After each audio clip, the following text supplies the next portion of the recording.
আদালত, যেখানে যে কোনো ধরনের অপরাধ সংঘটিত হলে ন্যায় বিচারের আশায় ভিড় করে মানুষ। বিচারক, যিনি নানা তথ্য ও প্রমাণাদির ভিত্তিতে ঠিক করে দেয় একজন অভিযুক্তের পরবর্তী জীবন বা একটি অভিযোগের চূড়ান্ত পরিণতি। যেখানে সকলে করা নাড়ে কেবলই ইনসাফের খোঁজে, সেখানেই যদি বাসা বাঁধে দুর্নীতি, তবে বিষয়টি কতটুকু ভয়াবহতার ইঙ্গিত দেয়। এবার এমনই অভিযোগের মুখোমুখি ঢাকার আদালত পাড়া। এখানে টাকা ফেললেই মেলে বিচারকের স্বাক্ষর। শুধু তাই নয়, বিচারকের সিল, আদালতের নথি, গ্রেফতারি পরোয়ানা থেকে শুরু করে মামলার সার্টিফাইড কপি কিংবা মৃত্যু সনদ, সবকিছুরই নকল কপি পাওয়া যায় এখানে। ঢাকার অধস্তন আদালত কেন্দ্রিক এমন একটি সংঘবদ্ধ চক্রের সন্ধান পেয়েছে যুগান্তর। আদালতের নথি, এজাহার, তদন্ত প্রতিবেদন ও সংশ্লিষ্টদের বক্তব্য বিশ্লেষণে দেখা যায় আদালত প্রাঙ্গণের কিছু ফটোকপির দোকান, দালাল, অসাধু আইনজীবী এবং কিছু অসৎ কর্মচারীর যোগসাজশে তৈরি হয়েছে বিরাট এক নেক্সাস। বরগুনার বামনা উপজেলার একটি সিআর মামলায় একটি নোটারি হলফনামা দাখিল করা হয়। ওই হলফনামায় উল্লিখিত আদালতের বিচারকের কাউন্টার সই ও সিল ব্যবহার করা হয়। তবে এ বিষয়ে সন্দেহের সৃষ্টি হলে যাচাই করে দেখা যায় বিচারকের সিল ও স্বাক্ষর জাল করে ওই নথি তৈরি করা হয়েছে। ঢাকা মেট্রোপলিটন ম্যাজিস্ট্রেট 11 নম্বর আদালতের ঘটনা এটি।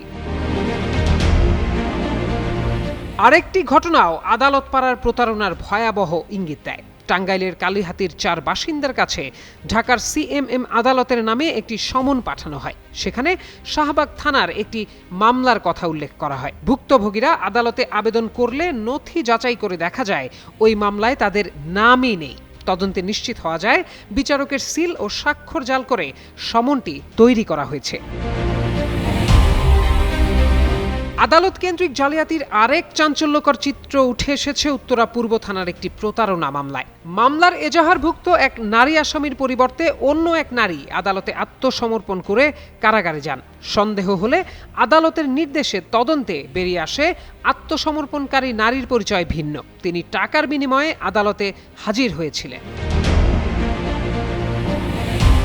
আদালত সংশ্লিষ্ট একাধিক সূত্র জানায়, আদালতের আশপাশের কিছু ফটোকপির দোকানকে কেন্দ্র করে এই চক্রের কার্যক্রম পরিচালিত হয়। প্রথমে কম্পিউটারে নথির খসড়া তৈরি করা হয়, এরপর বিভিন্নভাবে সংগ্রহ করা বিচারকের স্বাক্ষর, সিল ও নথির তথ্য ব্যবহার করে তৈরি করা হয় জাল কাগজ।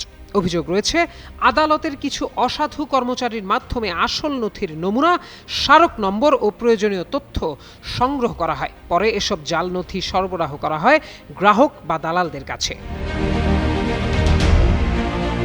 ট্রান্সপারেন্সি ইন্টারন্যাশনাল বাংলাদেশের নির্বাহী পরিচালক ডক্টর ইফতেখারুজ্জামান যুগান্তরকে বলেন, আদালত কেন্দ্রিক জালিয়াতি ও প্রতারণা বন্ধের সবচেয়ে কার্যকর উপায় হলো পুরো প্রক্রিয়াকে প্রযুক্তি নির্ভর করা।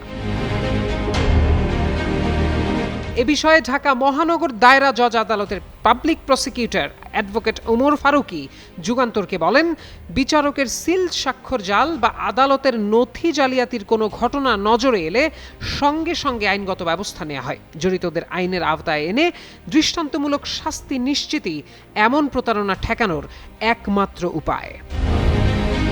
প্রত্যয় দাস, যুগান্তর নিউজ।